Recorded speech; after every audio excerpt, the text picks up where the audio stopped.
गुरुजी एक दिव्य प्रकाश हैं जो मनुष्य को आशीर्वाद और ज्ञान देने के लिए पृथ्वी पर आए थे।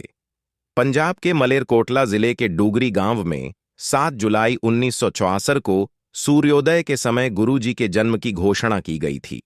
गुरुजी ने स्कूल की अपनी नाटी लाइफ डूगरी के आसपास ही बिताई और वही कॉलेज गए और फिर अर्थशास्त्र और राजनीति शास्त्र में स्नातक की डिग्री प्राप्त की। लोग कहते हैं कि वे बचपन से ही गुरुजी में आध्यात्म की एक चिंगारी थीं। उस चिंगारी को पूर्ण रूप से अग्नि बनने में अधिकांश समय नहीं लगा। गुरुजी के आशीर्वाद की गंगा सैकड़ों हजारों लोगों का दुख दर्द कम करने में लगी। गुरुजी जालंधर, चंडीगढ़ और नई दिल्ली सहित विभिन्न स्थानों पर बैठने से सत्संग की शुरुआत हुई।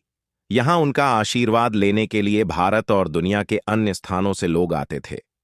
गुरुजी के सत्संग में चाय और लंगर का प्रसाद दिया गया, जिसमें गुरुजी का विशेष दिव्य आशीर्वाद और दिव्य शक्ति थी। अनुयायियों को गुरुजी की कृपा का अनुभव अलग अलग हुआ। असाध्य रोग दूर हो गया और अन्य समस्याएं आर्थिक, मानसिक, शारीरिक, कानूनी आदि हल हुआ। कुछ भक्तों को तो देवताओं के दिव्य दर्शन भी हुए। गुरुजी के लिए कुछ भी असंभव नहीं था, क्योंकि उन्होंने स्वयं भाग्य लिखा था और वे उसे बदल भी सकते थे। गुरुजी के द्वार सभी लोगों के लिए समान रूप से खुले थे। गरीब हो या अमीर या किसी भी धर्म संप्रदाय के हो, साधारण से साधारण आदमी और बड़े से बड़े आदमी उनके पास आशीर्वाद लेने आते थे। व्यवसायियों, उद्यमों, सशस्त्र सेवा वैज्ञानिकों और अन्य लोगों की लाइन लगी हुई थी और गुरुजी ने बिना किसी भेदभाव के युवाओं को समान रूप से आशीर्वाद दिया। जो लोग उनके पास थे उनके चरण छूते थे, जो दूर थे उन्हें भी फायदा था, जिसका अर्थ था विश्व के किसी भी कोने में बैठे स्वामी को। सबसे अहम बात थी भक्त का संपूर्ण आत्मसमर्पण और गुरुजी में अडिग विश्वास। गुरुजी दाता थे, उन्होंने कभी किसी से कुछ नहीं लिया और न ही लेने की उम्मीद की। गुरुजी कहते थे, कल्याण कर दित्ता, और वो भी कहते थे कि मेरा आशीर्वाद सदैव तुम्हारे साथ रहेगा। और हमेशा का मतलब यह नहीं कि बस इस जन्म में। उनका कहना था कि उनका आशीर्वाद भक्त के साथ भक्त के निर्वाण तक बना रहे। गुरुजी ने कभी कोई उपदेश नहीं दिया, कभी कोई समारोह आयोजित नहीं किया गया।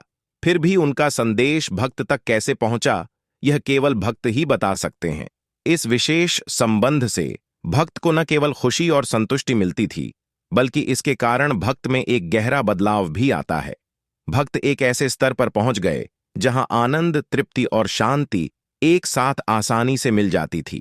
गुरुजी के चारों ओर दिव्य सुगंध थी, मानो गुलाब के फूल खिले हों। आज भी उनके सहयोगियों को गुरुजी के होने का पता चलता है। 21 मई 2007 को गुरुजी ने महासमाधि ली। वे कोई पद छोड़ नहीं रहे हैं, क्योंकि दिव्य प्रकाश का कोई उत्तराधिकारी नहीं होता। उनका कहना था कि भक्त को गुरु से सीधे जुड़ना चाहिए, और वो भी प्रार्थना और ध्यान के माध्यम से। गुरुजी का एक मंदिर है जिसे सबसे बड़े मंदिर के नाम से जाना जाता है। ये मंदिर दक्षिण दिल्ली में भाटी माइंस के पास है।